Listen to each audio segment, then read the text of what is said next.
ल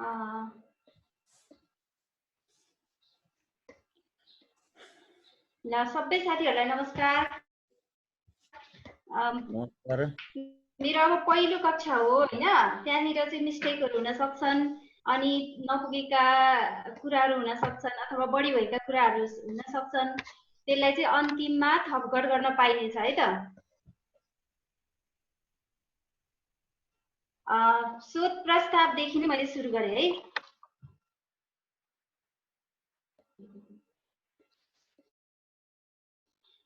सबैजनाले देखिराख्नु भएको छ स्क्रिनमा?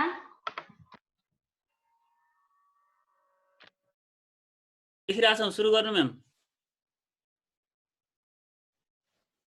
कुनै पनि शोध कार्य गर्नु पूर्व भन्दा पहिले शोध गर्ने शोधार्थीले सम्बन्धित निकायलाई बुझाउने विस्तृत र वस्तुगत योजनाको प्रारम्भिक जानकारी हो।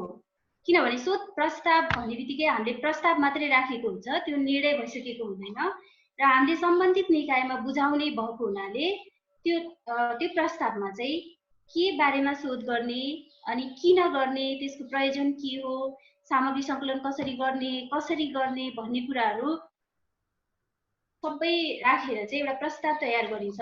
त्यो चाहिँ विश्वविद्यालय अथवा शैक्षिक संस्था अथवा कुनै पनि शोध गर्ने सङ्घ संस्थाहरू मार्फत चाहिँ शोध गरिन्छ र ती संस्थाहरूलाई बुझाउने प्रारम्भिक जानकारीलाई चाहिँ शोध प्रस्ताव भनिन्छ।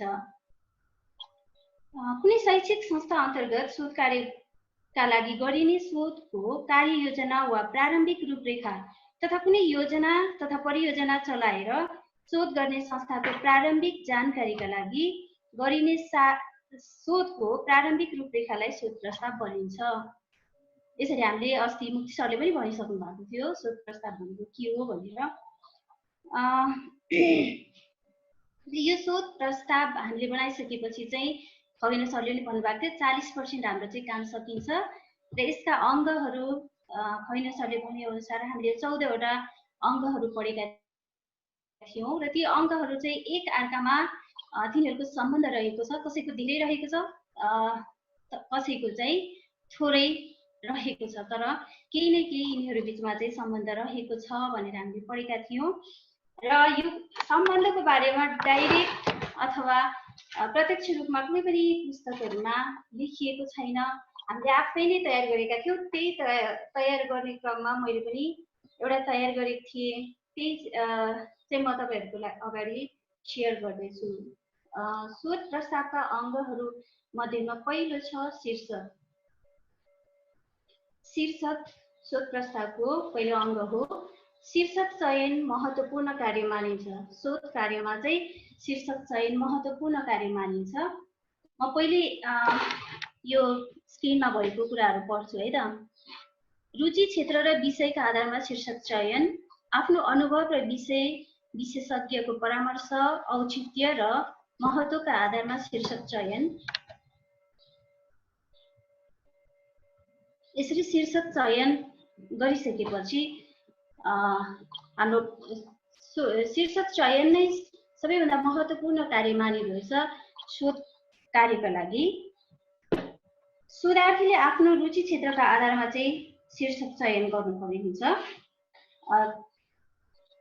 आफ्नो रुचि क्षेत्रका कुन विषय वा शीर्षकमाथि शोध कार्य भएको छ र कुन विषय वा शीर्षकमाथि शोध कार्य भएको छैन, साथै कुन विषय वा शीर्षकमा शोध कार्य महत्त्व तथा औचित्य छ भन्ने विषयमा आफ्नो अनुभव ज्ञानका साथै त्यस विषयका विशेषज्ञको परामर्शबाट शीर्षक चयन गर्नुपर्छ। यो वाक्यबाट पनि हामीलाई के थाहा हुन्छ भने शीर्षकको सम्बन्ध चाहिँ कुन विषयको शोध कार्य भएको छ वा कुन भएको छैन भन्ने कुरा चाहिँ सम्बन्धित रहेछ भन्ने बित्तिकै पूर्व कार्यको समीक्षासँग यसको सम्बन्ध रहेको छ भन्ने कुरा हामीले बुझ्नुपर्छ। त्यसपछि सामग्रीको उपलब्धता हेरेर पनि हामीले शीर्षक चयन गर्नुपर्ने हुन्छ। सामग्री उपलब्ध भएन भने त्यो शोध कार्य औचित्यहीन र निष्कर्षहीन हुन पुग्छ। त्यसकारण सामग्री कतिको पाइन्छ त हामीले चयन गरेको शीर्षकमा त्यो अनुसार शोध शीर्षक चयन गर्नुपर्ने भएको हुनाले सामग्री सङ्कलन विधिसँग पनि यसको सम्बन्ध रहेको छ। मुक्ति सर हेलो भन्नुस् म्याम। बुझिदैछ? ए गजब, अगाडि बढ्नुस्। शोध शीर्षक नै समस्यामूलक हुनुपर्छ। शोध शीर्षक नै एउटा समस्या हो, समस्यामूलक भएको हुनाले यसको सम्बन्ध समस्या कथनसँग पनि रहेको छ र शोध जहिले पनि औचित्यपूर्ण, महत्त्वपूर्ण र यसको उपयोगिता हुनुपर्छ। नत्र कुनै पनि शैक्षिक संस्था अथवा कुनै पनि संस्थाहरूले तयार गर्ने शोध त्यसमा कुनै पनि लागतहरू लागेको हुन्छ, समय लागेको हुन्छ र त्यो औचित्य र महत्त्वपूर्ण भएन भने त्यो कार्य चाहिँ असफल हुन्छ र कुनै त्यसको औचित्य रहँदैन। त्यसकारण चाहिँ शीर्षक चयन गर्दाखेरि यसलाई पनि ध्यान दिनुपर्ने भएको कारणले गर्दाखेरि शोध शीर्षकको औचित्य तथा महत्त्व तथा उपयोगितासँग पनि रहेको छ भन्न सकिन्छ। यसरी शोध शीर्षकको सम्बन्ध चाहिँ हामीले पूर्वकार्यको समीक्षा, सामग्री सङ्कलन विधि, त्यसपछि समस्या कथन, औचित्य, महत्त्व तथा उपयोगितासँग रहेको छ भन्न सकिन्छ। यसमा अरू के छ मुक्ति सर? केही पनि छैन, अब अगाडि बढ्नुस् न, ठिकै छ। अन्तिममा छलफल गरौँ। ए हस् हस्। त्यसपछि रहेको छ शोधको प्रयोजन। शोधको प्रयोजन बिना हामीले कुनै पनि शोध कार्य गर्न सकिँदैन। यसको सामान्य सम्बन्ध त रहेकै छ, तर मैले यसको चाहिँ सम्बन्ध यहाँ केलाएकी छैन, किनभने यो सरले पनि त्यतिखेर यसको खासै गर्नु पर्दैन भन्नुभएको थियो। अर्को 3 नम्बरमा छ विषय परिचय। विषय परिचय भन्ने बित्तिकै हामीले शोध शीर्षक चयन गरिसकेपछि त्यो शोध शीर्षकको खोलुवा नै विषय परिचय हो।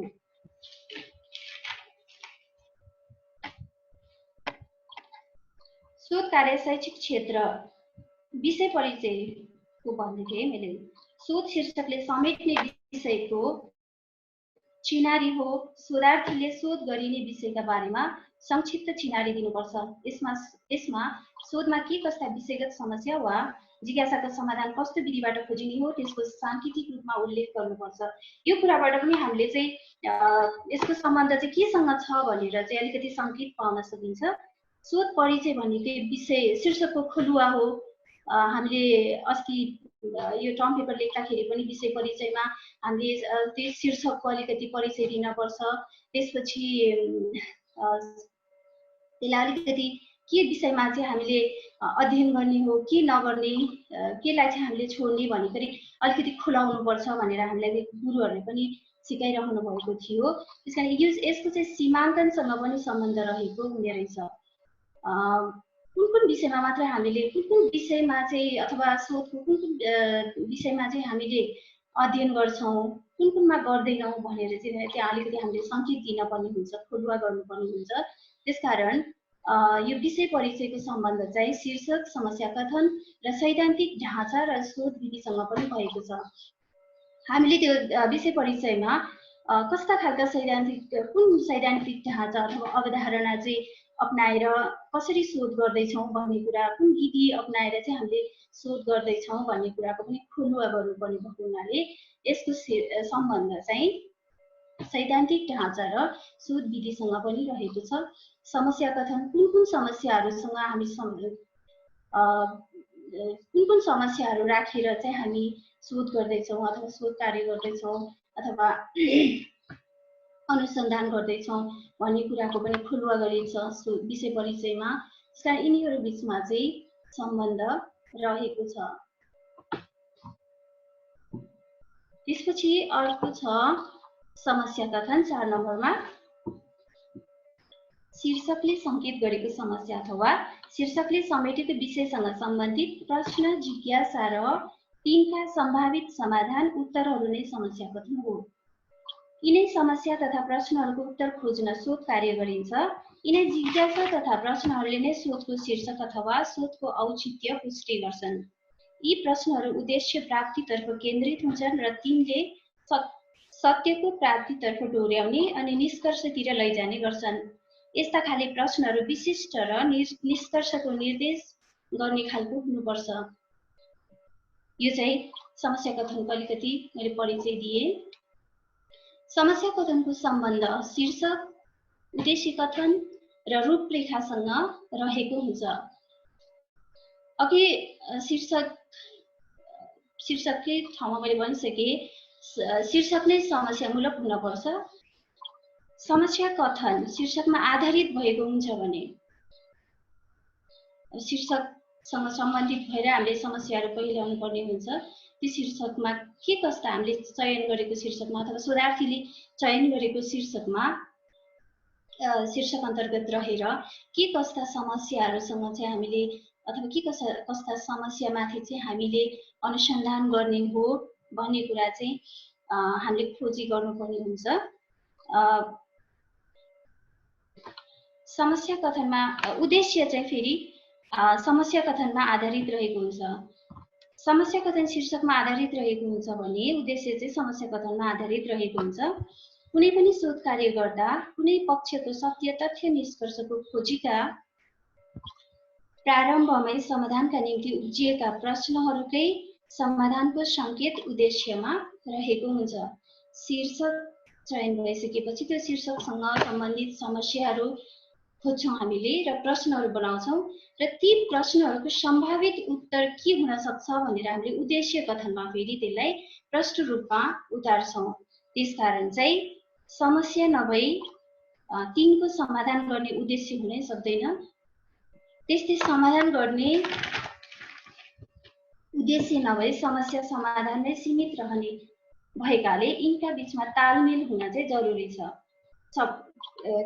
समस्या उद्देश्य शीर्षकको आधारमा हामीले समस्याहरू पहिल्याउँछौँ र ती समस्याहरूका आधारमा चाहिँ हामीले उद्देश्यहरू पहिल्याउँछौँ। त्यसकारण समस्या कथन र उद्देश्यका बीचमा ती प्रश्नहरूका बीचमा चाहिँ तालमेल हुन चाहिँ जरुरी छ। एक अर्का बिना यिनीहरूको अस्तित्व नहुने भएका कारण यी दुई घटकका बीच घनिष्ठ सम्बन्ध रहेको छ। शोध कार्यका समस्याहरूलाई व्यवस्थित र सुगठित ढङ्गले विभिन्न शीर्षक तथा उपशीर्षक दिएर शोधको रूपरेखामा राखिने हुँदा यिनीहरूका बीचमा पनि घनिष्ठ सम्बन्ध रहेको छ। समस्या कथनमा रहेका समस्याहरूमाथि नै हामीले शोध गर्छौँ र निष्कर्ष निकाल्छौँ। ती निकालिएका निष्कर्षहरूलाई चाहिँ रूपरेखामा हामीले चाहिँ व्यवस्थित ढङ्गले त्यसलाई प्रस्तुत गर्छौँ। जस्तै पहिलो परिच्छेदमा के राख्ने, दोस्रो परिच्छेदमा के राख्ने, अनि के उपशीर्षक दिने, के शीर्षक दिने, कस्तो उपशीर्षक दिने भनेर चाहिँ हामीले रूपरेखामा त्यसैलाई व्यवस्थित ढङ्गले राख्ने भएको हुनाले चाहिँ तिनै समस्याका समाधानहरूलाई निष्कर्षहरूलाई रूपरेखामा चाहिँ व्यवस्थित ढङ्गले राख्ने भएको हुनाले समस्या कथन र रूपरेखा बीच पनि यिनीहरूको घनिष्ठ सम्बन्ध रहेको छ। कुनै पनि शोध कार्य गर्दा कुनै पक्षको सत्य तथ्य निष्कर्षको खोजीका प्रारम्भमा नै निम्ति उब्जिएका प्रश्नहरूको सङ्केत उद्देश्यमा रहेको हुन्छ। समस्या नभई तिनको समाधान गर्ने उद्देश्य हुन सक्दैन, यो भनिसकेँ मैले। अब अर्को रहेको छ उद्देश्य। उद्देश्यको सम्बन्ध समस्या कथनसँग रहेको हुन्छ। यसलाई मैले अघि समस्या कथनसँग चाहिँ प्रस्तुत गरिसकेको छु। हेलो मुक्ति सर, अगाडि बढ्नुस्, सुन्दैछौँ। सुनिरहेछ? पूर्व कार्यको समीक्षा 6 नम्बरमा रहेको छ। पूर्व कार्यको समीक्षा। पूर्व कार्यको समीक्षा शोध कार्य गर्दा सम्बन्धित शीर्षकमा कुनै पनि सङ्घ संस्था विश्व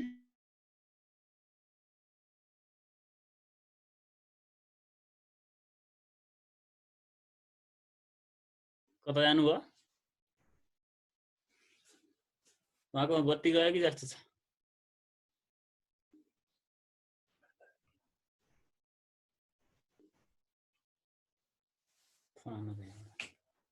पक्षको निरूपण गरी सबल पक्षको समर्थन गर्नुका साथै दुर्बल पक्षको खण्डन गर्नुपर्छ। यसका अन्त्यमा आफूले शोध कार्य गर्न लागेको विषयको आवश्यकता पनि देखाउनुपर्छ। पूर्व कार्यको समीक्षाको सम्बन्ध अगाडि पनि धेरै शीर्षकहरूसँग आइसकेको छ। यसको सम्बन्ध चाहिँ शीर्षक, समस्या कथन, सामग्री सङ्कलन विधि र शोधको औचित्य, महत्त्व र आवश्यकतासँग रहेको छ।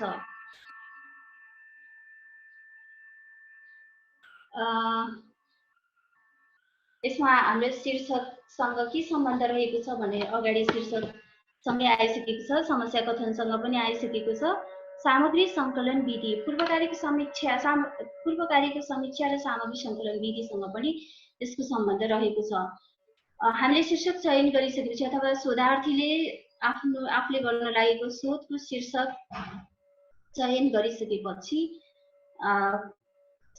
त्यो शोध कार्यलाई अगाडि बढाउनको लागि सामग्री सङ्कलन गर्नुपर्ने हुन्छ र के कस्ता सामग्री सङ्कलन गर्नुपर्ने र त्यो आफूले अथवा शोधार्थीले चयन गरेको शीर्षकका पूर्व कार्यहरू के भएका छन् भनेर त्यसको अध्ययन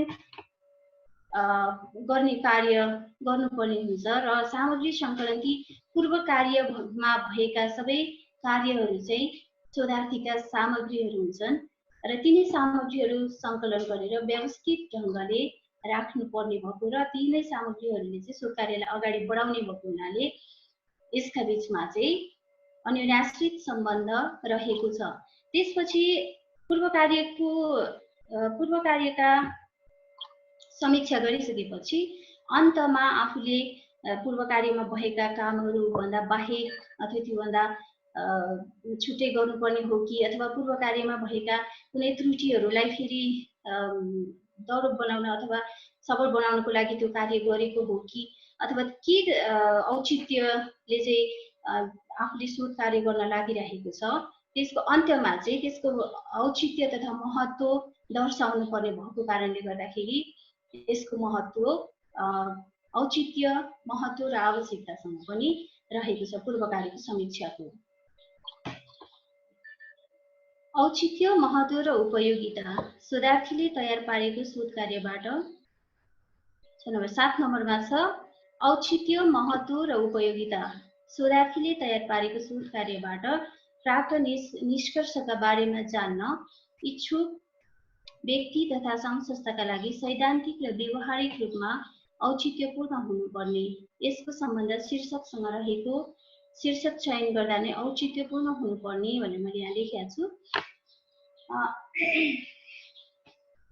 अब शीर्षकको सम्बन्ध खेलाउने क्रममा पनि मैले भनिसकेको थिएँ, शीर्षक औचित्य हुनुपर्छ, महत्त्वपूर्ण हुनुपर्छ। कुनै पनि व्यक्तिले शोधार्थीले के विषयमा शोध गर्दैछ भने त्यसमा समय खर्चिएको हुन्छ, त्यसपछि त्यसमा लागत पनि लागिरहेको हुन्छ र समय लागत लागिरहेको भएको हुनाले अथवा केही कार्य गरिरहेको हुनाले आफूले निकालेको निष्कर्ष अथवा गरेको कार्य औचित्यपूर्ण हुनुपर्छ र यो नवज्ञान प्रतिपादन भएको हुनाले पनि अरू व्यक्तिहरूको लागि, अरू ज्ञानार्जन गर्ने व्यक्तिहरूको लागि पनि यो महत्त्वपूर्ण हुन आवश्यक छ र जरुरी छ। त्यसकारण यसको सम्बन्ध चाहिँ शीर्षकसँग रहेको छ। त्यो घनिष्ठ धेरै जुन पूर्व कार्यको समीक्षा, शीर्षक, सामग्री सङ्कलन विधि यति धेरै तिनीहरूको बिचमा जति सम्बन्ध छ यति नभए पनि तर औचित्य, महत्त्व, शीर्षक र औचित्य र महत्त्व यसको बिचमा पनि सम्बन्ध रहेको छ र यिनीहरू बिचमा पनि तालमेल हुन चाहिँ जरुरी छ। नत्र भने यो शोध कार्य चाहिँ कागजको खोस्टो मात्रै भएर अथवा कुनै पनि पुस्तकालय चाहिँ भरिने मात्र पनि भएको हुन सक्छ। अर्को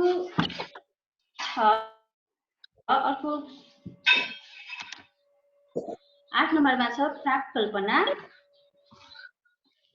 मैले त्यति प्राक कल्पनाको बारेमा भनेको शोध कार्य गर्नु पूर्व शोध प्रस्ताव लेखनका क्रममा शोधार्थीले गरेको सम्बन्धित क्षेत्रको अध्ययन, पूर्व कार्यको सङ्कलन र समीक्षा तथा समस्या कथनमा उठाइएका समस्याहरूको सम्भावित समाधान प्राक कल्पना हो।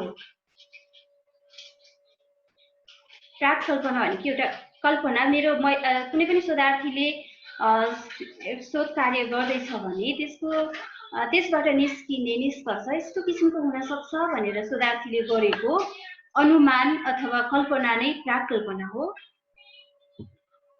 शोध प्रस्ताव तयारीका क्रममा शोधार्थीले समस्या कथन र उद्देश्यका आधारमा गरेको शोध कार्यको रूपरेखाको अनुमान नै प्राक्कल्पना हो। मैले मेरो अथवा शोधार्थीले मैले गरेको शोध कार्य चाहिँ यस्तो बन्नेछ भन्ने किसिमको एउटा रूपरेखा तयार गरेको हुन्छ, त्यो नै प्राक्कल्पना हो। पूर्वकार्यको समीक्षा समस्या कथन र उद्देश्यका आधारमा प्राक्कल्पनाको निर्माण गरिन्छ र यसै कुराले पनि थाहा हुन्छ कि अब प्राक्कल्पनाको सम्बन्ध चाहिँ पूर्वकार्यको समीक्षा समस्या कथन र उद्देश्यका आधारमा उद्देश्यसँग चाहिँ रहेको छ। समस्या कथनको मूल आधार पूर्वकार्यको अध्ययन र समीक्षा हो। मैले यिनीहरूको सम्बन्धलाई स्पष्ट पार्दैछु। समस्या कथनको मूल आधार पूर्वकार्यको अध्ययन र समीक्षा हो। पूर्वकार्यको समीक्षाबाट समस्याहरू पहिल्याइन्छ र प्रश्नहरू निर्माण गरिन्छ। यी समस्या कथनमा रहेका समस्याको समाधानको सङ्केत नै उद्देश्य कथन हो। त्यसैले उद्देश्य समस्या कथन हुँदै पूर्वकार्यको समीक्षामै निर्भर रहन्छ। प्राक्कल्पना शोधार्थीले गरेको पूर्वानुमान निष्कर्ष भएकाले यसको निर्माण पनि पूर्वकार्यको समीक्षाबाटै हुन्छ। प्राक्कल्पना शोधार्थीलाई शोध निष्कर्षतर्फ डोर्याउने पथ प्रदर्शक भएकाले निष्कर्षसम्म पुग्न कुन कुन समस्या समाधान गर्न आवश्यकता छ र त्यसैका आधारमा के कस्ता उद्देश्य निर्धारण गर्नुपर्ने आवश्यकता छ भन्ने कुराको मार्गदर्शन पनि प्राक्कल्पनाले गर्दछ। त्यसैले पूर्वकार्यको समीक्षा समस्या कथन उद्देश्य कथन र प्राक्कल्पनाको एकअर्कामा ज्यादै नजिकको सम्बन्ध रहेको छ। म्याडम 10 मिनेट छ है अब बाँकी। 10 मिनेट। प्राक्कल्पना शोधार्थीले गरेको पूर्वानुमान निष्कर्ष भएकाले यसको निर्माण पूर्वकार्यबाट हुने, मेरो यहाँ कति धेरै मिस्टेक रहेछ लेखेकोमा है। पूर्वकार्यबाट समस्याको पहिचान हुने, पूर्वकार्यहरूबाट समस्याको पहिचान हुन्छ। त्यसपछि समस्याको पहिचान भइसकेपछि हामी उद्देश्यतर्फ जान्छौँ। उद्देश्यतर्फ गइसकेपछि समस्याको समाधानतर्फ गइसकेपछि अनि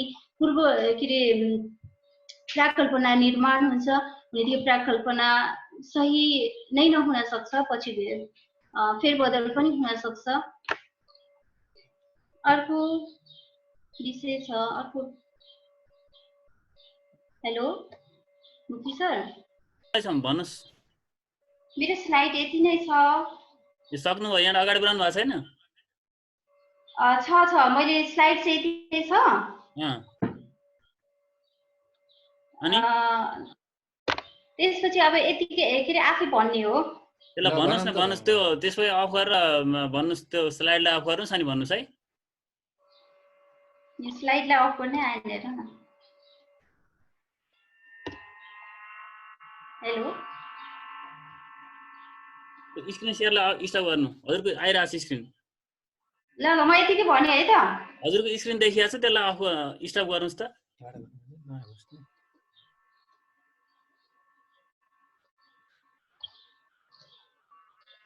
मैले जानिन के मुक्ति सर। ए पस्नु त्यसपछि ल भयो, ठिक छ ल। भयो? अब हामी सबैजना यहाँ देखिन्छौँ। ए ल लगभग चाहिँ यति नै हो नि सम्बन्ध त होइन र? भन्दै जानु न, हजुरको अझै टाइम छ, 8 मिनेट टाइम छ, 7 मिनेट छ हजुरको टाइम। ल होइन डिस्कसन गर्ने हो कि भनेर। ए हुन्छ, त्यसो भए सक्नु भएको हजुरले? म अलिकति सक्छु भने त्यो समस्या कथन भयो होइन। समस्या कथन का प्रश्नहरूले समाधानको बाटो खोजेको। केलाउनु न साथी, अरु हजुरको त्यो कापीमा भएको। हजुर